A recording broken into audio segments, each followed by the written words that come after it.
할렐루야! 오늘은 세종을, 내일은 대한민국과 온 땅에 전도와 선교의 사명을 감당하는 세종순복음 드림교회입니다. 하나님의 사랑과 은혜가 치유와 응답이 있는 성령 충만한 교회입니다. 구독과 중보기도로 드림가족이 되어보세요. 오늘도 주 안에서 참 좋은 날입니다. 오늘은 이제 빌립보서를 공부하겠습니다. 빌립보서 1장 1절을 다 같이 읽으십시다. 그리스도 예수의 종 바울과 디모데는 그리스도 예수 안에서 빌립보에 사는 모든 성도 또는 감독들과 집사들에게 편지하노니. 빌립보서는 바울 선생이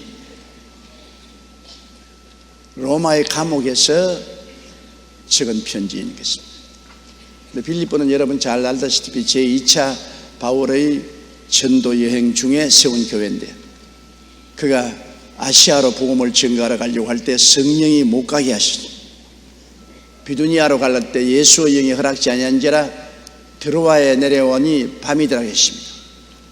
그래서 드로아에서 하나님을 기다리며 기도할 때 마게도니아인의 환상이 나타나서 이리로 건너와서 우리를 도우라 하며 하나님의 지시인 줄 알고 그가 항해해서 마게도니아 구라파로 들어간 관문이 바로 빌립보인 것입니다. 그러므로 빌립보는 하나님의 성령께서 바울 선생을 특별히 불러서 복음을 전가하라고 한 처소인 것입니다. 여러분, 하나님의 성령께서 우리를 부르시는 그곳에 가서 우리가 말씀을 전거해야 열매를 맺을 수 있습니다. 바울 선생은 얼마나 뜨겁고 열렬한 복음 전도자지만은 그가 성령과 인원하지 아니하고 아시아가 좋으니 아시아의 복음을 전하겠다고 나갔을 때 실패했습니다. 왜냐하면 성령이 막았습니다. 마귀가 막은 것이 아니라 성령이 막았습니다. 아시아는 지금 들어갈 때가 아니다. 하나님이 말씀을 정하는 것은 때와 장소는 하나님이 정하십니다. 때와 장소를 내 마음대로 정할 수 없습니다. 아시아로 복음을 전하가지 못하게 합니다. 그래서 바울 선생은 또 하나님을 기다리지 아니하고 비두니아로 가려고 합니다. 예수님의 영이 허락지 않았습니다. 성령이나 예수님의 영은 똑같은 말입니다. 그러니까 그는 이제는 방향감각을 잃고 드로아로 내려왔습니다. 여러분, 사람이 올라가는 것은 좋지만 내려간다는 것은 굉장히 좌절되고 낙심된 것입니다. 드로아로 내려왔는데 밤이더라고 말했습니다. 실제로 밤에 내려왔기도 하겠지만은 바울 인생에 캄캄한 밤이 다가왔습니다. 밤이라는 것은 앞이 안 보이잖아요. 바울 선생이 방향 감각을 잃어버렸습니다. 아시아로도 못 가고 비두니아도 못 가고 드로아로 내려왔는데 밤에 취했습니다. 이제는 방향 감각을 잃고 어찌할 바를 모르겠습니다. 우리가 하나님의 성령의 인도를 받지 아니하면 방향 감각을 잃어버리고 어찌할 바를 모르고 방황하게 되는 것입니다. 성령의 인도를 받으려면 하나님 앞에 기다려야 되는 것입니다. 우리가 하나님의 성령 앞서서 뛰어가면 성령이 뒤에서 잡아 당기고 성령과 실험하게 되는 것입니다. 잠잠히 하나님을 바라고 기다리면 성령의 인도를 받게 되는 것입니다. 누구든지 인도를 받고자 하는 사람은 인도하는 사람을 기다려야 되지 않습니까? 관광 여행을 갈 때라도 가이드가 우리들을 인도하려면 가이드를 기다리고 가이드를 따라가야지, 가이드 앞서가면 길을 잃어버리게 되는 것입니다. 성령은 우리 인생의 가이드입니다. 우리를 인도하기 위해서 와 계십니다. 그렇기 때문에 잠잠히 성령을 기다림이 굉장히 좋습니다. 하나님의 성령을 기다리면 하나님의 성령은 우리에게 마음의 소원을 일으키든지 고요하고 잠잠한 음성으로 말씀하시든지, 어떠한 사람은 꿈과 환상으로 말씀하시든지, 또 다른 사람에게는 주위의 변화를 일으켜서 성령께서 우리의 갈 길을 인도하여 주시는 것입니다. 그러면 성령의 인도를 받으면 우리가 밤에서 대낮 같은 밝은 세계로 나오게 됩니다. 바울 선생은 드로아에 내려가서 밤에 방향 감각을 다 잃어버리고 비로소 하나님 앞에 기도하며 기다렸습니다. 그런데 환상 가운데 유럽의 도시인 마게도니아의 사람이 일어나서 이리로 와서 우리를 도우라. 하나님의 지시가 내려왔습니다. 사람이 인생을 살면서 하나님의 지시를 받고 사는다는 것은 얼마나 좋은지 몰라요. 하나님이 나에게 오라고 하신 곳에 가는 것은 얼마나 담대합니까? 하나님이 오라고 하셨으니 가는데 필요한 모든 수속과 절차를 하나님의 능력으로 돌보아 주십니다. 내가 마음대로 가면 내가 내 여비 들어가야 되지만 하나님이 가라고 하는데 가면 하나님이 여비를 대어 주시고 돌보아 주시는 것입니다. 하나님의 은혜와 능력으로 가잖아요. 욥바가 니느웨로 가는 것을 피해서 다시스로 갈 때 그는 욥바에 가서 자기가 선가를 지불하고 배표를 사서 배를 타다 했습니다. 하나님이 가라는 니느웨로 갔더라면 자기가 성가를 지불할 필요 없습니다. 하나님이 돌봐 주실 것입니다. 그러나 하나님의 얼굴을 피해서 도망칠 때는 자기 비용 자기가 내야 되는 것입니다. 우리가 하나님의 종으로 살면 하나님의 종이 주인의 모든 일을 돌봐 주시면 내가 주인이 되면 내 인생 내가 살아야 됩니다. 내 인생 내가 사는 것하고 내 인생 하나님이 살아주시는 것하고는 천양지차로 들리는 것입니다. 바울은 완전히 하나님을 섬기는 종으로서 하나님의 지시를 받고 그가 마게도니아의 성 빌립보로 들어갔습니다. 그리고 빌립보에서 바울이 안식일 날 기도 처소를 찾아서 도시 변두리에 있는 시내가로 나갔습니다. 시내가에 나가면 옛날에는 빨래도 하고 그곳에서 장사꾼들도 시내가 언덕에 앉아서 장사도 하는데 자주 물감을 들인 옷감을 파는 자주 장사들이 모여서 장사라는 곳에 와서 바울 선생이 전도를 했는데 성경에 보니까 하나님이 자주 장사 루디아의 마음을 열었다 했습니다. 하나님이 열었다고 그랬습니다. 바울이 설득한 것이 아니라 하나님이 루디아의 마음을 여는 것입니다. 우리가 복음을 전가할 때 하나님이 상대방의 마음을 열어주셔야 복음이 들어가지 문을 닫아놓으면 안 들어가죠. 마귀는 자꾸 문 닫는 일하고 하나님의 성령은 문 여는 일을 하지요. 그래서 마귀가 역사하는 데 가면 아무리 복음을 전거해도 길거리에 떨어진 씨, 자갈밭에 떨어진 씨, 가시는 굴에 떨어진 씨가 됩니다. 안 받아줘요. 세상은 마귀가 점령하고 있기 때문에 마귀가 세상에 아무리 복음을 전거해도 자꾸 길을 막지요. 그러므로 우리가 기도를 많이 하고 복음을 전개해야 되는 것은 기도를 많이 하면 하나님의 성령께서 마귀의 진을 회파하시고 그리고 사람들의 마음 문을 열어주시기 때문인 것입니다. 우린 모든 면의 영적 전쟁을 하고 있어요. 배후의 전쟁입니다. 우리 배후에 마귀가 있어가지고서 안 믿는 사람 배후에 마귀가 자꾸 혼미한 영을 주고 만문을 닫아주고 세속으로 자꾸 채우는데 내가 가서 아무리 복음을 전도해도 소용이 없죠. 그러나 내가 열심히 기도하면 내 배후에 성령이 천사와 더불어 안 믿는 사람 배후에 있는 마귀와 귀신들과 싸워서 저를 무력화시키 바랍니다. 그러면 배후에 있는 세력인 귀신이 무력화되면 귀신이 사용하던 사람이 이제는 귀신에서 노예난 받음으로 만문을 열기 시작하는 것입니다. 그러면 복음이 전거돼요. 우리의 실험은 혈과 육에 대한 것이 아닙니다. 항상 우리가 알아야 될 것은 언제나 배후에 마귀가 있습니다. 예수님의 성도들의 배후에는 하나님 아버지와 예수님과 성령과 천사들이 있고 불신과 반역하는 사람들의 배후에는 마귀와 귀신들이 있습니다.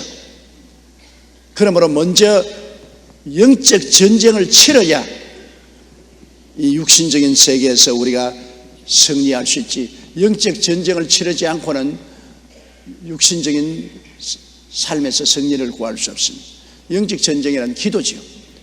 맹렬한 기도를 해서 그 안 믿는 사람의 마음을 잡고 있는 그 배후의 세력을 꺾어야 되겠습니다. 영적 세력을 꺾어야 돼요. 저도 최근에 몇 년 동안 한 사람이 예수를 믿도록 기도를 했습니다. 매일 빼놓지 않고 엎드려서 기도를 했습니다. 뭐 전도를 해도 전혀 반응이 없어요. 마이동풍입니다. 사람은 참 착하고 좋은데 아무리 전도해도 마이동풍입니다. 아, 교회 좋지요. 믿어야지요. 좋은 일 하십니다. 뭐 그렇지 예수를 믿겠다는 작정을 안 하는 것입니다. 오랫동안 기도를 하는데 나는 기도할 때마다 그 배후에 있는 세력이 끊어지기를 기도합니다. 저 사람 배후에 마음 문을 닫고 빗장을 채우고 못 믿도록 하는 원수 마귀를 물리치고 저 사람 회개하기 위해서 하나님 저 사람의 마음을 열어주시고 배후에 있는 마귀를 멸하여 달라고 끊임없이 제가 기도를 했는데 몇 년을 기도했는데 최근에 또 만나서 복음을 증거해 보니까 와 많이 달라졌더라고요. 어느 정도 달라졌냐면 나도 교회 이제 나갑니다. 나도 이제 교회 나가면서 말씀을 듣습니다. 내 마음에 배후의 마귀의 세력이 꺾어졌구나. 요 사이는 하나님 성령께서 그 마음을 활짝 열어서 예수님을 구주로 모시도록 기도를 해주고 있습니다. 그러므로 기도하지 않고 여러분 복음 전도하는 것은 계란으로 바위 때리는 거 한 가지입니다. 바위가 안 깨져요. 기도를 해서 배후의 세력인 원수 마귀를 무찔러야 되는 것입니다. 바울 선생이 빌립보에 가서 복음을 전가할 때 하나님이 루디아의 마음을 열어주셔서 루디아가 예수를 믿고 자기만 믿은 것이 아니라 온 가족을 다 예수께로 인도했습니다. 성경 말씀에 주 예수를 믿어라. 그러면 너와 내 집이 구원을 얻으리라. 이상하게 하나님 성령이 들어오시면 그 다음 그 집안 식구들까지 다 연계해서 만문을 여십니다. 하나님의 역사는 언제나 집단적으로 일어납니다. 한 사람이 예수 믿으면 가족이 다 예수 믿습니다. 집단적으로 일어납니다. 그러고 난 다음 빌립보에서 복음을 전가하는데 한 점치는 처녀가 따라다니면서 온 천하 사람들이요, 이 사람들은 하나님의 구원의 길을 보여주는 하나님의 사자입니다. 고함을 치고 따라다닙니다. 이게 보통 사람이 고함 치고 따라다니면 몰라도 점쟁이가 그렇게 따라다니니까 이건 보통 문제가 아닙니다. 왜냐하면 바울이 복음을 전하는데 바울의 복음 전가하고 점쟁이하고 한 가지구나. 하나님의 영과 귀신의 영을 혼돈시키려고 하는 것입니다. 귀신의 영에 들린 점쟁이가 따라다니면서 이분은 하나님의 지극히 높으신 하나님의 복음을 전하는 사람이라고 자꾸 증거하고 다니니까 이거는 큰일이거든요. 그래서 바울 선생이 예수 이름으로 명하노니 너희 귀신아 물러가라. 그러니 그 처녀에게서 귀신이 떠나가 버리니까 그 귀신을 이전에서 점쳐서 돈 버리던 주인이 머리까지 화가 났습니다. 이제는 아무리 되라도 아무 말도 못해요. 귀신이 떠났으니까 알탱이 있어요. 점치는 것 여러분 귀신이 들려서 점치는 겁니다. 무당 막 일하는 것도 귀신이 들려서 하는 것이죠. 우리 눈에는 점쟁이요 무당으로 보이지만 그 배후에는 귀신이 들어와서 그렇게 하거든요. 그러므로 귀신을 먼저 쫓아내야 돼요. 그런데 바울은 이 처녀의 귀신을 쫓아내고 나니까 처녀가 점을 못 치니까 점치는 주인이 사람들을 동요해서 선동을 해서 그래서 관원들이 바울과 바나바를 잡아서 두들겨 패서 옥에 집어넣습니다. 감옥에 집어넣습니다. 그 바울이 복음 전하다가 얻어맞고 피투성이가 되고 차고에 차여서 감옥에 들어있는데 밤중에 그들이 예배 시간에 함께 바울과 실라가 노래를 불렀습니다. 찬송을 했습니다. 찬송을 얼마나 은혜롭게 했던지 그 죄수들이 다 듣더라 했습니다. 보통 같으면 야 시끄럽다 잠잠자는데 무슨 잔소리냐, 노래는 왜 그쳐, 이렇게 할 것인데 바울이 얼마나 기도하고 은혜 충만하게 노래를 부르는지 사람들이 그 노래 소리를 듣고 가만히 있는데 사람만 소리를 들은 게 아니라 하나님도 그 찬양을 듣고 하나님이 너무 마음에 감동을 해서 하나님이 장단을 치는 바람에 막 지진이 일어났습니다. 빌립보시에 지진이 일어난 것은 하나님이 바울의 찬송을 듣고 장단 맞추다가 그렇게 된 겁니다. 하나님은 찬양을 좋아하셔요. 이스라엘의 찬양 중에 거하는 하나님, 여러분 찬송을 많이 부르십시오. 하나님은 찬송을 굉장히 좋아하십니다. 찬양 중에 거하시. 바울 선생이 찬송 안 불렀으면 빌립보에 옥토가 흔들리는 지진이 안 일어났지. 찬송 부르니 죄수들도 다 듣고 하나님도 너무 기뻐해서 그냥 빌립보 감옥을 흔들어 버렸습니다. 그래서 착오가 다 풀리고 죄수들이 다 착오해서 해방됨에 간수장이 놀라서 죄수들이 달아앉고 자살하려고 할 때 바울이 우리가 다 여기 있으니 자살하지 마라. 그래서 간수장이 바울을 데리고 목욕을 시켜주고 때린 다친 데 약을 발라주고 첨해주고 저녁 식사를 대접하고 우리 가족들도 다 예수 믿겠으니 세례 베풀어 달라 했어. 그 자리에서 회개한 그들을 세례 베풀고 난 다음 그 이튿날 그는 관원들의 인도를 받아서 감옥에서 나와가지고서 루디아의 집에 가서 예배를 인도하고 떠난 것입니다. 그래서 루디아의 집이 교회가 된 것입니다. 그것이 빌립보 교회의 출발인 것입니다. 루디아의 가정집에서 복음이 증거된 것입니다. 이렇기 때문에 참 루디아는 하나님의 귀한 딸인 것입니다. 여러분도 루디아와 같이 하나님이 여러분의 마음문을 열어주셨기 때문에 예수를 믿게 된 것입니다. 하나님이 마음문을 안 열면 깨달을 수가 없어요. 아무리 들어도 한쪽 귀로 들어오고 다른 귀로 나가버리지 마음에 심어지지 않습니다.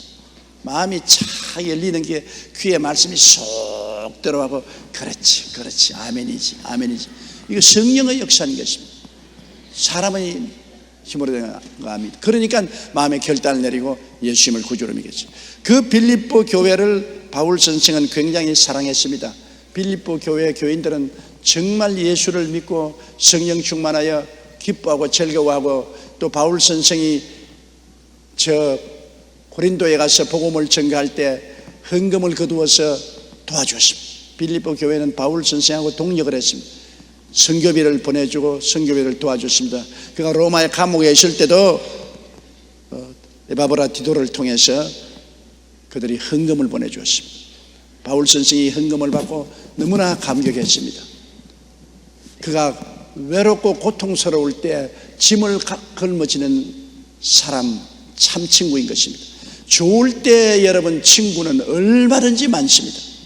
그러나 나쁠 때, 괴로울 때, 슬플 때, 고통당할 때, 사람들에게 버림받았을 때 찾아와서 친구가 되어주고 짐을 나누어주고 위로해주는 친구는 진짜 친구입니다.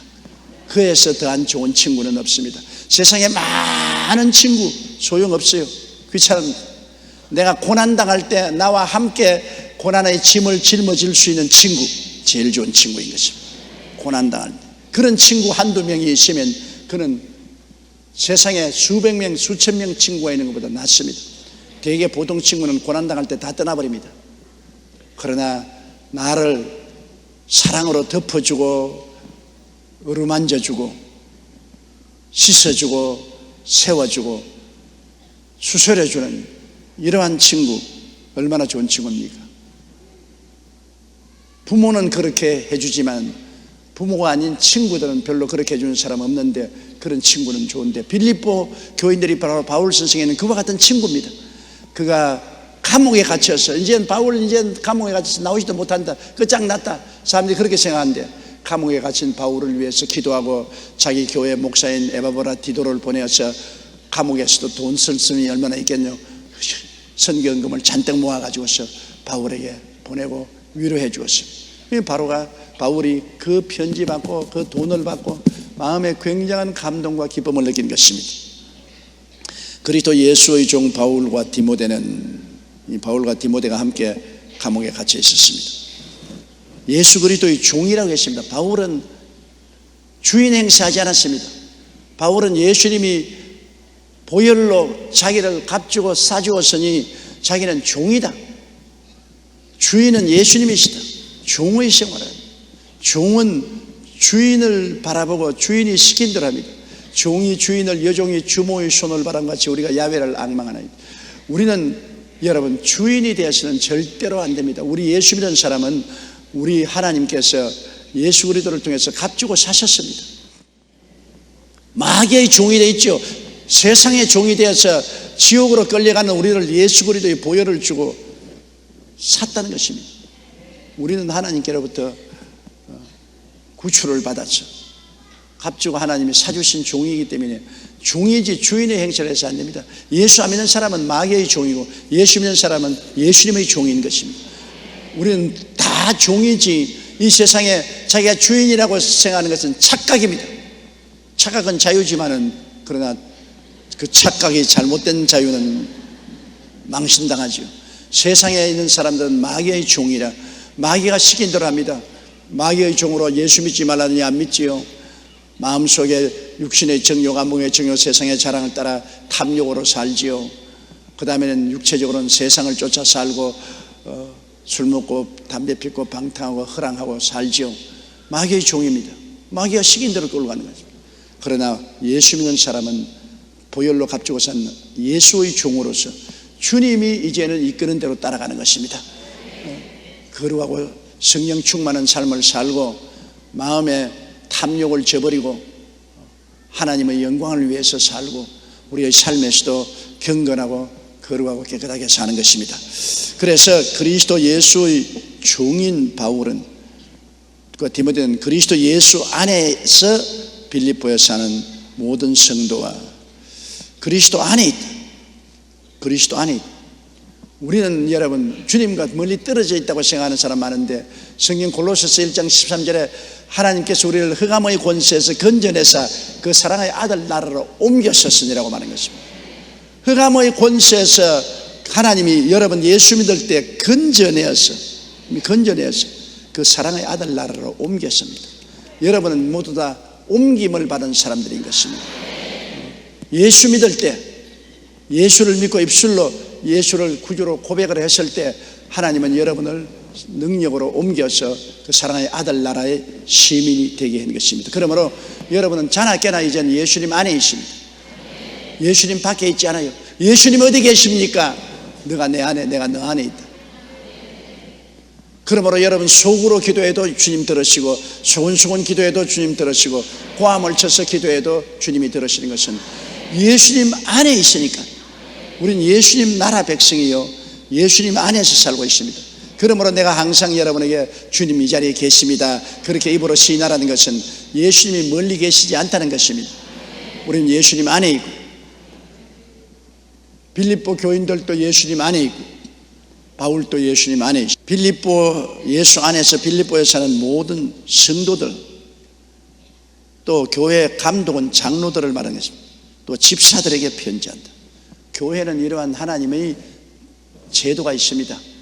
평신도가 있는가 하면 교회는 집사들이 있고 그리고 또 집사들 위에 교회를 이끌어 나가는 감독 또는 장로 혹은 목사 장로는 똑같이 감독이라고 합니다.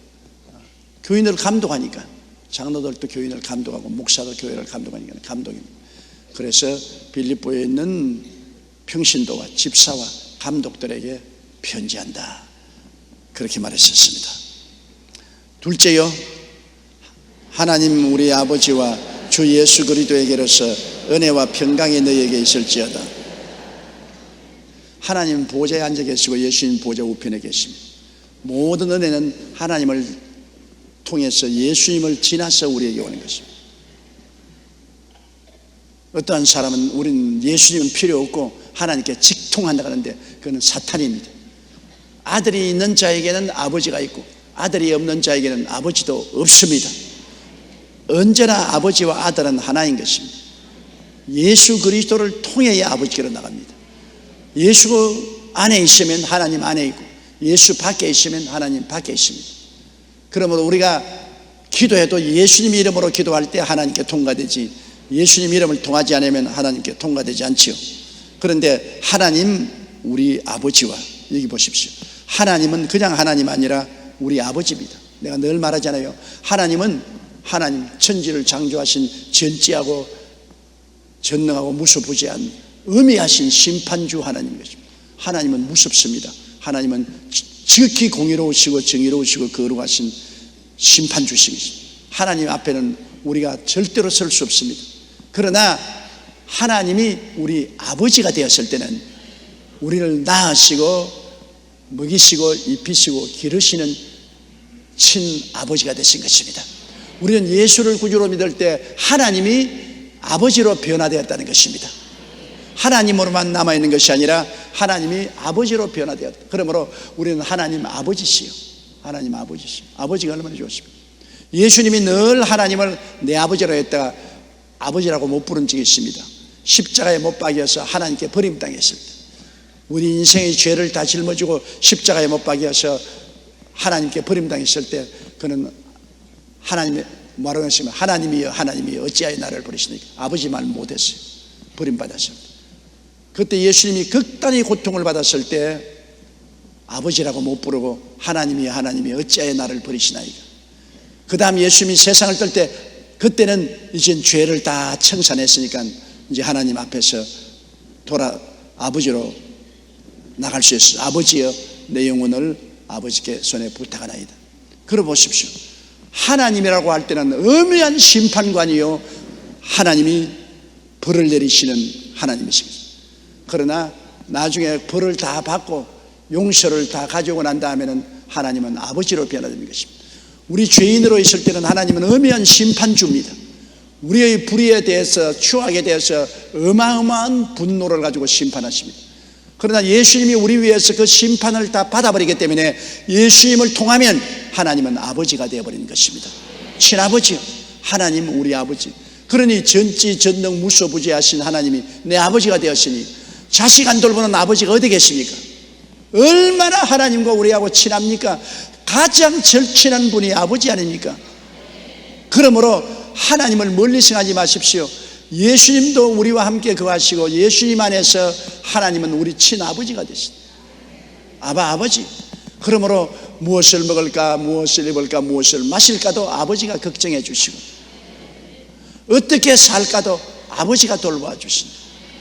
그 아버지를 내 아버지요, 내 주인이요 섬기는 하나님으로 살 때 우리가 이 세상에서 얼마나 가슴 펴고 살 수 있지 않습니까?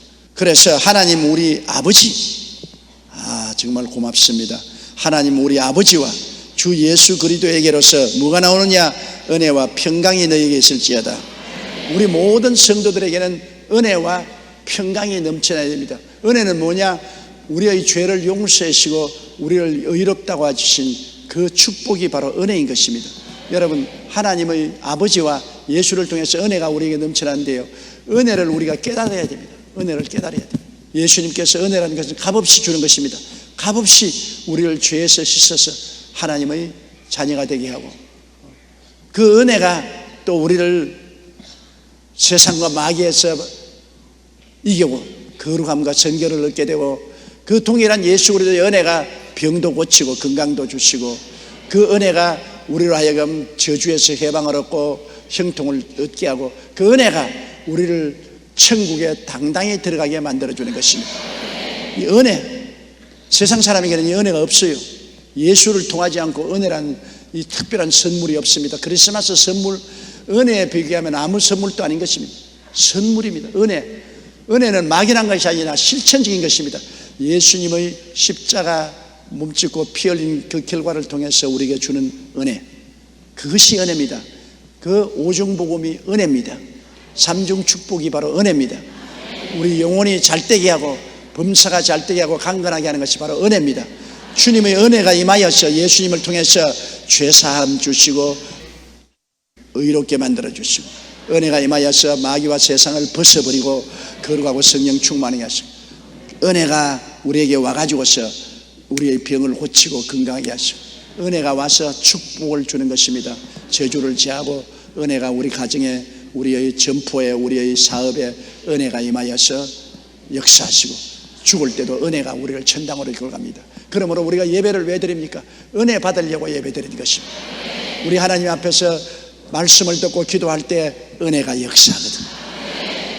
우리 예수 믿는 사람은 하나님의 은혜가 오면은 그 결과로 어떤 것이냐? 마음이 편안해지는 것입니다. 마음이 편안하고 기뻐져요.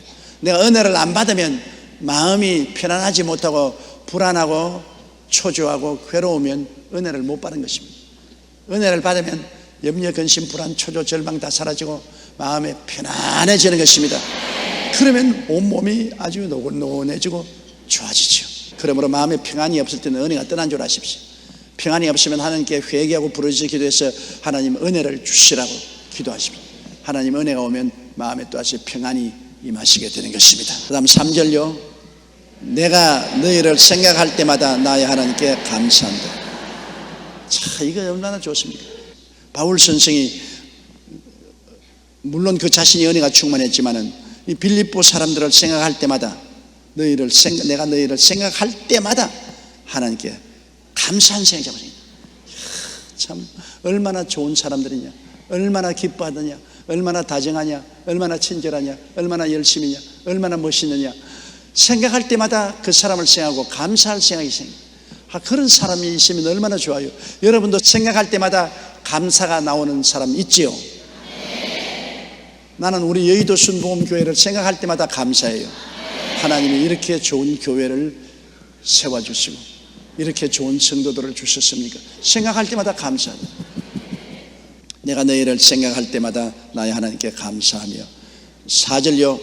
간구할 때마다 너희 무리를 위하여 기쁨으로 항상 간구하며. 그리고 기도를 하는데도 그냥 기도입니다. 간절한 기도입니다. 바울 선생은 간절한 기도를 했습니다. 여러분, 일반적인 기도는 그냥 하나님과 교제하는 기도입니다. 하나님과 교통하는 일반 평소에 그냥 교제하는 기도입니다. 우리 장로님의 대표 기도하는 것은 하나님과 교통하는 기도입니다. 그러나 간구는 아예 그냥 마음에 절절한 원한을 가지고 기도하는 것입니다. 창자가 끓어오르는 간절한 기도. 이것이 원수의 진을 무너뜨리고 하나님께 나가게 하는 것입니다. 간절한 기도는 온 마음과 정성이 다 거기에 들어가기 때문에 옆에서 누가 고함치는 소리도 안 들립니다. 그 기도에 집중하기 때문에.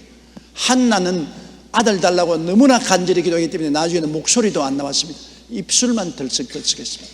엘리가 술 취한 줄 알고 언제까지 술을 먹고 와서 교회에서 그렇게 하겠느냐. 한나가 제사장님, 내가 한이 맺힌 여자라 술을 먹고서 기도하는 것이 아니라 한이 맺혀서 목이 메여서 말이 안 나와 입술만 들썩거립니다. 왜 그러냐?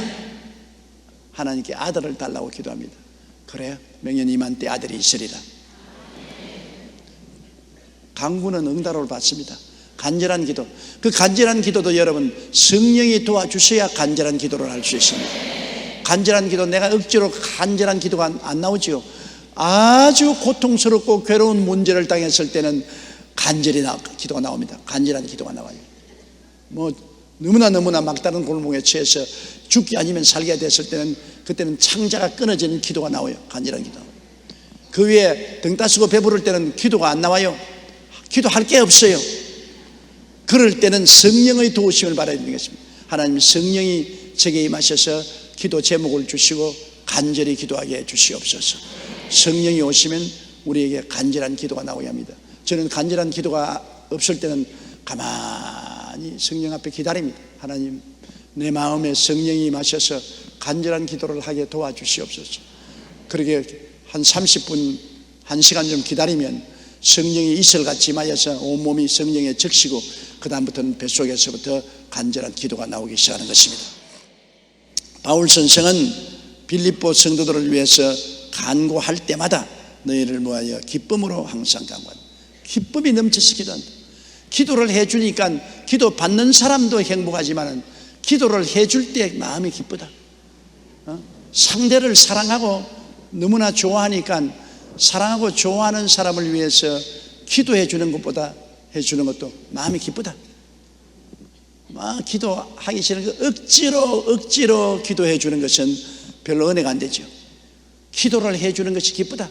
상대를 사랑하기 때문에 상대가 이 기도 응답을 통해서 영혼이 잘 되고 범사에 잘 되며 강건하게 되고 훌륭하게 될 것이니 얼마나 기쁘겠노. 그래서 기도할 때마다 기쁨으로 간구한다.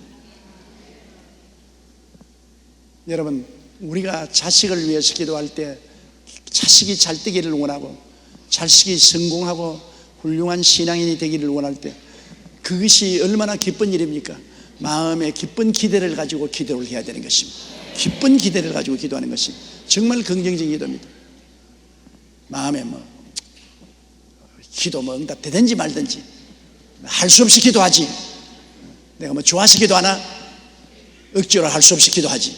자꾸 목사님이 기도하라 그러니까 내가 할 수 없어서 기도하지.